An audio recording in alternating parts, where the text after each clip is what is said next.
पदयात्रा शुरू होते समय मैंने घोषणा की थी कि अगर शरीर से बीमार नहीं हुए तो कोई कहीं रुकेंगे नहीं।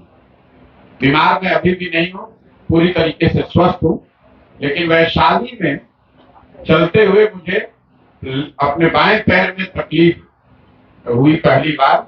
सुखी में वहां हूँ, 5 दिन रुके हुए थे। डॉक्टरों ने अपनी ओर से जो इलाज समझा वो किया और राहत भी मिली। फिर सुखी से चलना शुरू भी किए, लेकिन फिर से वो मसल टियर बढ़ गया है।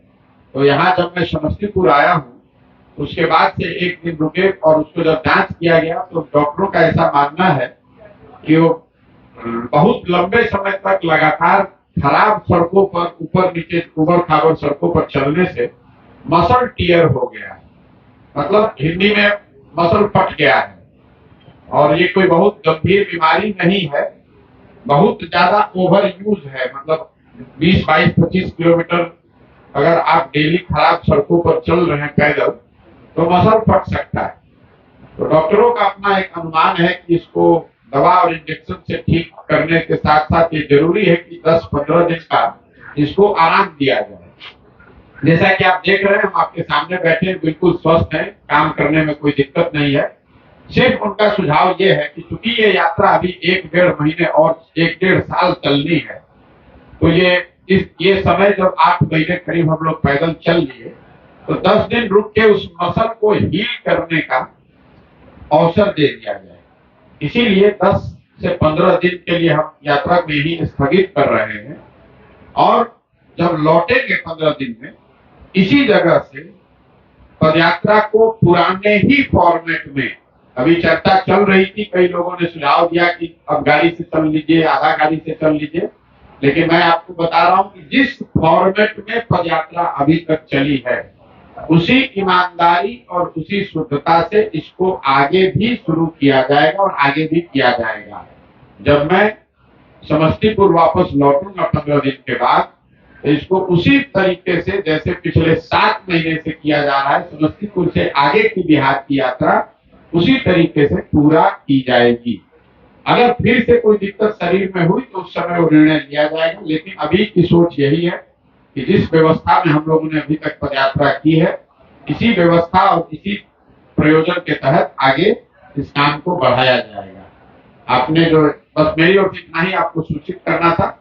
बीमारी कुछ नहीं है, मेरा लेफ्ट पैर जो है बाएं पैर में मसल फट गया है और डॉक्टर उसकी वजह बता रहे हैं लगातार खराब सड़कों पर 20-22 किलोमीटर डेली चलने से ये मसल टियर हुआ है, जिसको हील होने में 10 से 15 दिन का समय लग सकता है। कोई दवा भी खाने की जरूरत नहीं है, सिर्फ रेस्ट की बात है। उस पैर पर, बाएं पैर पर ज्यादा वजन नहीं देना है, खासकर बहुत चलना नहीं है। लेकिन उन सबका अनुमान है, पटना में जो डॉक्टर हैं या बाहर के भी डॉक्टरों से, जिन लोगों से भी हम लोगों ने सलाह लिया, सबका मानना है कि 10 से 15 दिन में ये रिकवर हो जाएगा। और हो जाएगा तो इसी मैदान, इसी जगह से फिर जून के प्रथम सप्ताह से पदयात्रा को पुराने ही तरीके से फिर शुरू किया जाएगा। उसमें कोई चेंज नहीं होगा और आगे ये पदयात्रा बिना किसी ब्रेक के वैसे ही चलती रहेगी। आपने ठीक कहा। बस एक बात मैं कह के आपसे सवाल लूंगा, पत्रकारों के लिए हमारे पास करने के लिए कुछ नहीं है। जैसे आप मुझे शुभकामना दे सकते हैं बिहार होने के नाते, तो वैसे मैं भी आपको शुभकामना दे सकता हूँ। पत्रकारों की हालत में हमेशा कहता हूँ वो डॉक्टर हैं जो सब गांव भर का इलाज कर सकते हैं लेकिन अपना इलाज नहीं कर सकते। दुर्दशा है। लेकिन आप बिहार के नागरिक भी हैं, आप तो देख रहे हैं कि पूरे राज्य में लोगों की क्या दुर्दशा है। तो आप और हम भी उसी के सहभागी हैं।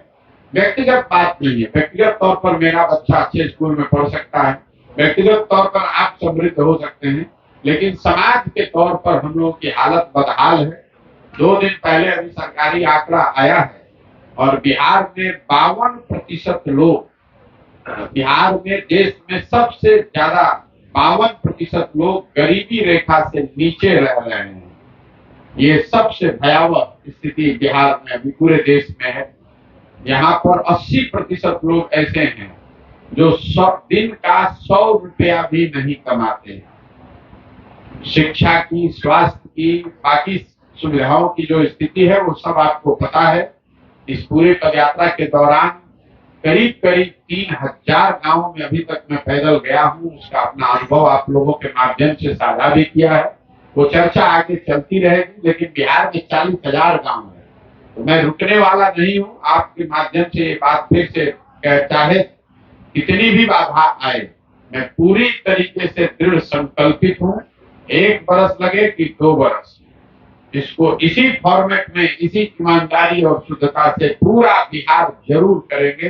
कहीं सवाल ही नहीं उससे पीछे टिकने का या बदलने का। ये जरूर हो सकता है कि 5 दिन 10 दिन बीमार पड़ जाए, लेकिन अगर बीमार पड़ भी गए तो भी खड़े होकर वापस आकर इस काम को शुरू करेंगे।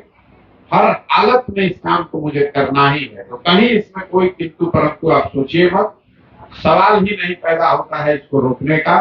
10 दिन के लिए इसको स्थगित किया है, इसको बदला नहीं है, इसको रोका नहीं है, स्थगित किया है। जैसे ही स्वास्थ्य ठीक होगा वैसे ही वापस आकर, जैसे ही मसल टीयर रिपेयर हो जाएगा, वापस आकर उसी ईमानदारी और उसी शुद्धता से इसको फिर से पुनः करेंगे। बहुत बहुत धन्यवाद। पॉइंट ऑफ टाइम अभी आउटर लिमिट डॉक्टर्स ने जो रखा है उसके हिसाब से 11 जून को हम यहाँ फिर से शुरू कर सकेंगे। और वो इसलिए कि जब हम वापस आएंगे तो 3-4 दिन तक ये पूरी व्यवस्था को फिर बनाने में लगता है। जैसे अगर आप इंजन को ऑफ कर दें तो उसको चालू होने में 3-4 दिन लगता है। तो to be on the safer side 15 दिन का रेस्ट है, लेकिन मैं पूरे काम कर रहा हूँ। हर दिन जो टीम काम कर रही है वो टीम काम करती रहेगी, मैं भी काम कर रहा हूँ। और 1 से 10 तारीख के बीच में मैं यहाँ वापस लौटूंगा। लौट कर 2-3 दिन जितने लोगों से मिलकर पदयात्रा को सुचारू रूप से चालू कराने की जो प्रक्रिया है वो किया जाएगा।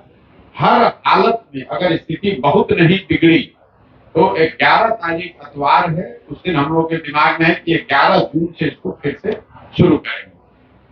पदयात्रा में अभी तक कितने लोगों से मिल चुके हैं और क्या रिस्पॉन्स है? भैया पदयात्रा में कितने लोगों से मिल चुके हैं ये तो संख्या गिन पाना बड़ा मुश्किल है। मैंने जैसा आपको बताया करीब 3-1 गांव में पैदल चल के गए हैं हम लोग, और एक दिन में 8 से 10 गांव में जाते हैं। अभी तक का जो अनुभव रहा है वो तो जब मैं जिस दिन आया था मैंने बहुत विस्तृत तौर पर सारे पत्रकार बंधुओं से आपसे चर्चा की है, और फिर जब हम वापस आएंगे तो प्रखंड वाइज मिलकर वो बताते ही हैं। मुझे लगता है कि आज की प्रेस वार्ता इस चीज के लिए नहीं है कि अभी तक का अनुभव क्या है। कोई आप